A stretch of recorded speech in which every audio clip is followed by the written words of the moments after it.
Are के सुधांशु ने, जो वन प्रमुख सचिव हैं, उन्होंने सचिवालय में उनसे बातचीत की और हालांकि बातचीत का क्या आउटकम आया है वो अभी सामने नहीं आ पाया है, क्योंकि ऐसा माना जा रहा है चूंकि उनसे बात करने की कोशिश भी की जा रही थी, तमाम जो मीडिया कर्मी हैं उनसे बात करने की कोशिश कर रहे हैं, चूंकि मामला सुप्रीम कोर्ट में चला गया है तो कोर्ट के मामले पर कुछ भी बोलने से कहीं ना कहीं जो दोनों पदाधिकारी हैं, शीर्ष पदाधिकारी हैं, वो बोलने से फिलहाल परहेज कर रहे हैं। हालांकि ऐसा माना जा रहा है कि देर सवेर मीडिया डोमेन में आके दोनों जो अधिकारी हैं वो अपनी बातचीत रख सकते हैं, अपना पक्ष रख सकते हैं, लेकिन कहीं ना कहीं जिस तरह से पूरी एक नाक की लड़ाई देखी जा रही है और एक चूंकि आईएफएस कैडर के शीर्ष अधिकारी हैं, दोनों शीर्ष पदों पर रहे हैं, दोनों के बीच जो है जंग चली है, जिसको लेकर के एक लंबी लड़ाई भी जो फिलहाल जो हॉफ के पत्र बने हुए थे भरतरी, उन्होंने लड़ी। उसके बाद उनको हॉफ का पद दिया गया था। हाईकोर्ट ने उनको बोला था कि आप जाके हॉफ के पद को संभालें, लेकिन सुप्रीम कोर्ट चले गए विनोद सिंघल। उसके बाद से जो हाईकोर्ट का जो आदेश था उस पे स्टे आ गया। तो कहीं ना कहीं दोनों जो पदाधिकारी हैं, दोनों जो अधिकारी हैं, उनके बीच एक जुबानी जंग भी देखी जा रही है और एक तरह से वर्चस्व की लड़ाई दोनों के बीच आ गई है।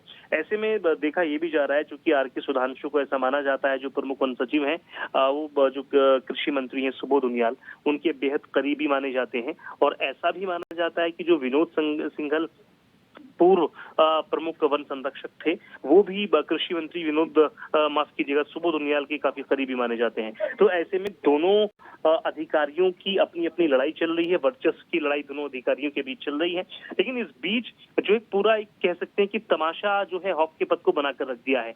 कभी उस पर पूर्व जो प्रमुख वन संरक्षक हैं वो आकर विराजमान हो जाते हैं, कभी जो भरतरी हैं, राजीव भरतरी हैं, उनको पद दे दिया जाता है। तो कहीं ना कहीं बेहद संजीदा ये पूरा मामला है मनीष। हालांकि इसमें अभी आर के सुधांशु जो प्रमुख वन सचिव हैं, उनसे क्या बातचीत राजीव भरतरी की हुई है, जो फिलहाल हॉफ के पत्र बने हुए थे, जिनके आदेश पर स्टे दिया है सुप्रीम कोर्ट ने, उनकी क्या बातचीत आर के सुधांशु से हुई है, ये देखने वाली बात होगी। लेकिन फिलहाल तमाम जो चर्चाएं हैं, चाहे उसमें सचिवालय प्रशासन के बीच तमाम जो चर्चाएं चल रही हैं, वो यही है कि दोनों अधिकारियों के बीच वर्चस्व की लड़ाई है और अपनी अपनी जंग दोनों जो अधिकारी हैं वो लड़ भी रहे हैं। विनोद सिंघल सुप्रीम कोर्ट पहुंच जाते हैं तो भरतरी जो है हाई कोर्ट पहुंच जाते हैं। तो आप समझ सकते हैं पूरा एक जो प्रकरण है, जो नौकरशाही है, उनके बीच कितनी ज्यादा खींचतान फिलहाल देखी जा रही है। मनीष,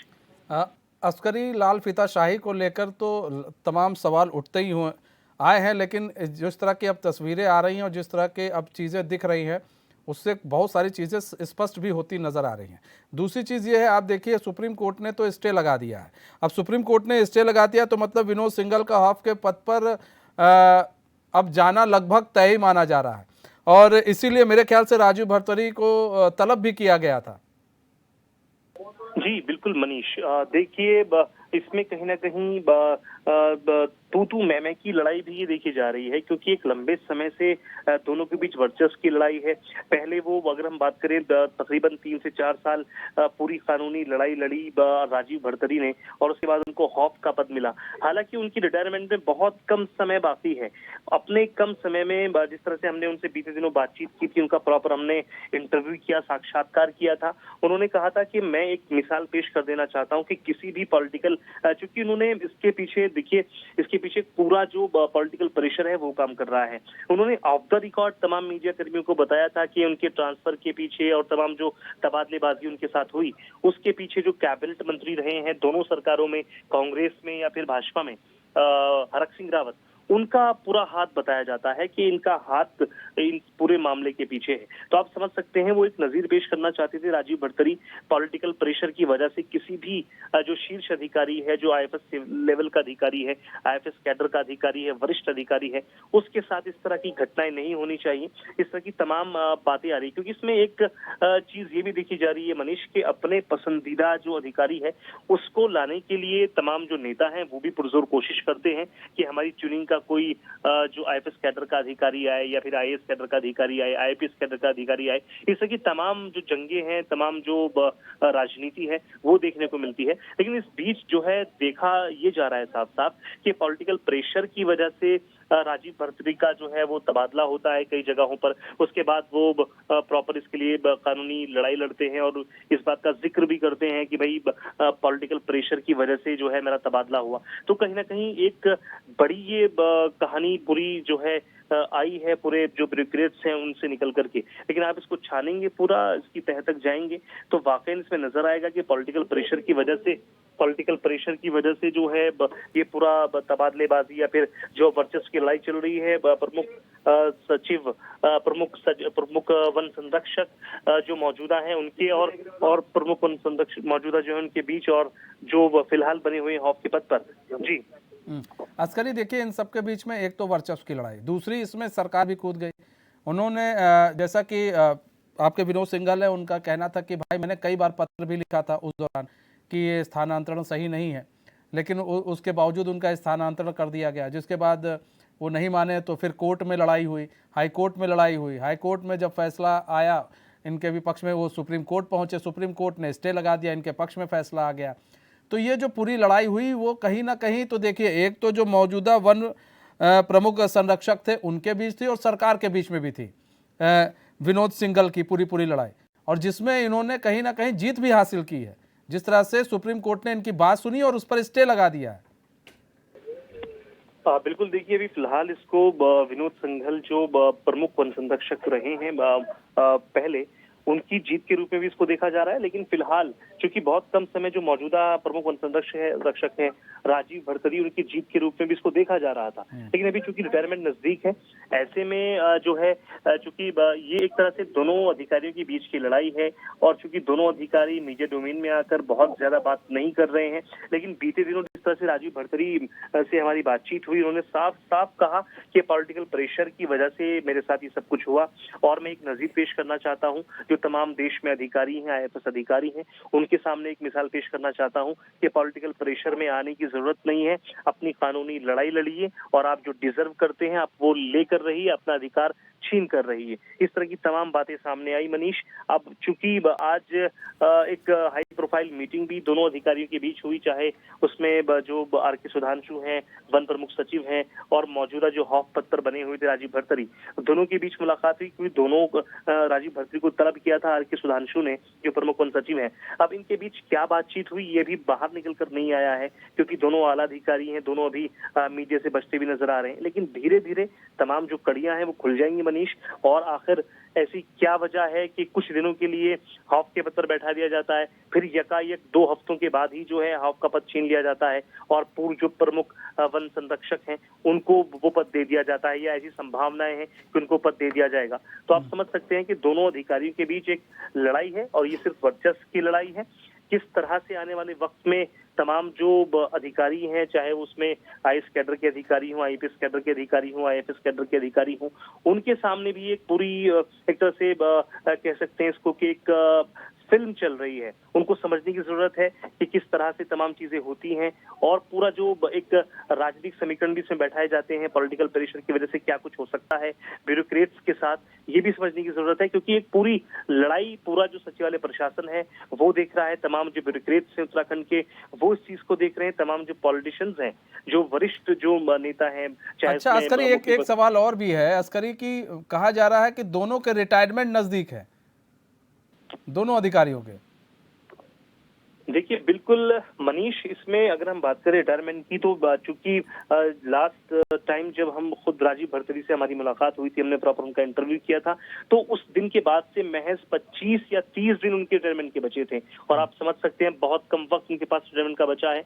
तो आप इन दोनों के बीच जो है लड़ाई है सिर्फ और सिर्फ ये दर्शाने की कि मैं बड़ा तू छोटा, इस तरह की तमाम जो लड़ाइयां हैं, या जुबानी जंग है या कानूनी जंग है, दोनों के बीच चल रही है। आने वाले वक्त में फिलहाल देखना होगा कि जिस तरह से स्टे लगाया है सुप्रीम कोर्ट ने हाफ के पद पर। अब देखना ये भी होगा कि रिटायरमेंट से पहले उनको हाफ के पद पर विराजमान विनोद सिंघल हो पाते हैं, या फिर ये लड़ाई जो है ऐसे बदस्तूर उनके रिटायरमेंट के बाद भी चालू रहेगा। बहुत बहुत धन्यवाद अस्करी हमारे साथ जुड़ने के लिए और तमाम जानकारी देने के लिए। फिलहाल वक्त हो चला एक छोटे से ब्रेक का, तो कहीं मत जाइए, बने रहिए हमारे साथ और देखते रहिए चैनल न्यूज़।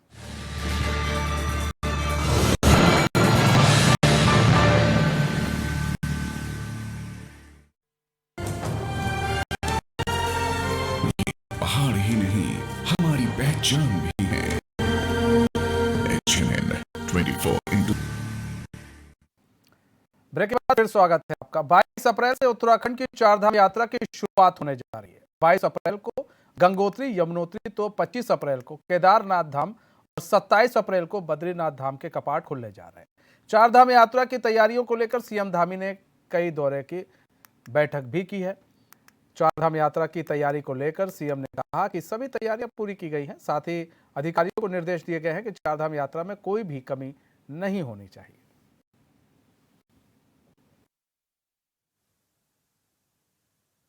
चारधाम यात्रा की सारी तैयारियां पूरी हो गई हैं और अंतिम दिन तक हम लगातार इसी प्रयास में हैं कि सभी व्यवस्थाएं अच्छी हों, दुरुस्त हों और कोई भी कमी न रहे, उसको देख रहे हैं। और भगवान की कृपा से इस बार भी यात्रा ऐतिहासिक रहेगी। जिस प्रकार से लोगों के रजिस्ट्रेशन हो रहे हैं, जिस प्रकार के रुझान आ रहे हैं, शुरुआती दिनों में क्योंकि जल्दी यात्रा की हमने तैयारी प्रारंभ की थी, उस समय थोड़ा सा जिस प्रकार का माहौल बना था शुरू में, उससे लगता था कि यात्रा में हो सकता है कि कुछ पिछले सालों की तुलना में कम श्रद्धालु आए। लेकिन अब धीरे धीरे जैसे जैसे यात्रा की डेट नज़दीक आ रही है, जिस प्रकार से रजिस्ट्रेशन हो रहे हैं, 13 लाख का आंकड़ा अभी तक पूरा हो गया है और तेज़ी से अब लोगों का रुझान बढ़ा है, तो बड़ी यात्रा होगी, ऐतिहासिक होगी और भगवान की कृपा से सभी व्यवस्थाएं हम लोग दुरुस्त। हमारे साथ हमारे संवाददाता अस्करी जाफरी जुड़ चुके हैं। अस्करी, चारधाम यात्रा की शुरुआत होने वाली है, कुछ ही दिन बचे हैं और इसको लेकर लगातार जो सीएम धामी हैं वो बैठकें कर रहे हैं। तैयारियों की बात की जाए तो क्या सारी तैयारियां हो गई हैं? क्योंकि हम कभी कभार ऐसी तस्वीरें भी निकल कर सामने आती है, जैसे कल ही हमने देखी थी एक जगह की, वहां पर अभी जो रोड नहीं थी वो भी खस्ता हाल थी, वो नहीं बनी थी। उसको लेकर भी तैयारियों को लेकर कहा गया था कि भाई जल्दी से इसको पूरा कर लें। अभी चारधाम यात्रा होने वाली है, इधर कहा जा रहा है नहीं जी तैयारी पूरी है। तो आपको लग रहा है क्या पूरी तैयारियां हो गई हैं? देखिए मनीष, 22 अप्रैल से चारधाम यात्रा की शुरुआत हो रही है। खुद मुख्यमंत्री पुष्कर सिंह धामी लगातार इसके लिए मॉनिटरिंग भी कर रहे हैं। 22 अप्रैल को गंगोत्री और यमुनोत्री और 25 अप्रैल को केदारनाथ धाम और 27 अप्रैल को बद्रीनाथ धाम के कपाट खुलने भी जा रहे हैं। जिस तरह की तमाम जानकारियां हमने जुटाई हैं, क्योंकि लगातार मुख्यमंत्री कई दौरे भी चारधाम के इस बीच कर चुके हैं। चारधाम यात्रा को लेकर तमाम जो अधिकारी हैं उनको जो है पूरे दिशा निर्देश भी दिए गए हैं। इसके अलावा मुख्यमंत्री ने चारधाम यात्रा के लिए तमाम जो यात्री रहने वाले हैं उनके लिए खाने पीने की व्यवस्थाएं ठीक हो, इसके लिए भी तमाम जो अधिकारी हैं उनको दिशा निर्देश दिए हैं। सभी चारधाम क्षेत्रों में स्वास्थ्य सेवाओं को लेकर भी खास तौर से दिशा निर्देश दिए गए हैं। अभी तक मनीष, जिस तरह की जानकारी हमने जुटाई है तो करीब 13 लाख से ज्यादा जो श्रद्धालु हैं उन्होंने अपना पंजीकरण करा लिया है। बड़ी संख्या में श्रद्धालुओं का रुझान जो है चारधाम यात्रा को लेकर है। इस बार जबरदस्त भीड़ भी देखी जा सकती है और चूंकि पिछली बार करीब 44 लाख या 45 लाख श्रद्धालु चारधाम यात्रा में पहुंचे थे, इस बार ऐसी उम्मीदें जताई जा रही हैं, ऐसी आशाएं हैं कि इस बार वो रिकॉर्ड जो है टूट सकता है। लेकिन देखने वाली बात यह है मनीष के किस तरह की तैयारियां जो है राज्य सरकार कर रही है, क्योंकि कई बार अस्करी बने रहे हमारे साथ। सचिन गुप्ता भी जुड़ चुके हैं, बीजेपी के प्रवक्ता हैं। सचिन भाई, स्वागत है चैनल में आपका। सचिन गुप्ता जी, देखिए सवाल ये है, कहा जा रहा है चारधाम यात्रा को लेकर तैयारियां पूरी कर ली गई हैं, लेकिन अगर हम कोविड की बात करें, कोविड के जो केसेस है वो भी बढ़ते जा रहे हैं। अभी तक ये स्पष्ट नहीं हो पाया है कि कोविड को लेकर किस तरह की तैयारियां सरकार की तरफ से की गई है। देखिए, कोविड कार्यकाल में भी जो पूरे देश भर से श्रद्धालु गण थे वो उत्तराखंड आए। उन्होंने चारधाम यात्रा के लिए जो भी नियम थे उनके पालन करते हुए जो है यात्रा केदारनाथ, बद्रीनाथ, यमुनोत्री, गंगोत्री धाम के। वर्तमान में भी सरकार ने पूरी तैयारियां कर ली हैं और क्योंकि देश में कोविड पुनः जो है अपने पैर पसार रहा है, तो निश्चित रूप से जो है इसके लिए गाइडलाइन तैयार की जाएगी। लेकिन जो है यात्रा भी संपन्न हो, यात्रा भी सकुशल हो, यात्री का स्वास्थ्य भी सही रहे और जो आने वाले जितने श्रद्धालु है वो भी जो है सुरक्षित यात्रा करके जो है अपने प्रदेश को, अपने क्षेत्र को जो है वापसी जा सके। तो उसके लिए सरकार पूरी व्यवस्थाओं में जो है जुटी हुई है। सरकार अध्ययन कर रही है कि अभी आगे जो है किस तरीके से जो है कोविड गाइडलाइन की आवश्यकता इसमें पड़ेगी। लेकिन वर्तमान में जो नियम है उसके पालन करने के लिए जो है सरकार पूरी तैयारी में है। सचिन भाई बने रहिए। डॉक्टर जीत राम आर्य भी जुड़ चुके हैं हमारे साथ। डॉक्टर जीत राम आर्य जी कांग्रेस के पूर्व विधायक भी हैं। डॉक्टर जीत राम आर्य जी, स्वागत है चैनल में आपका। डॉक्टर जीत राम आर्य जी, सवाल ये है सर कि सरकार कह रही है पूरी तैयारियां उसने चार धाम को लेकर कर ली हैं। आपको क्या लगता है, क्या सरकार पूरी तरह से तैयार है चार धाम को लेकर?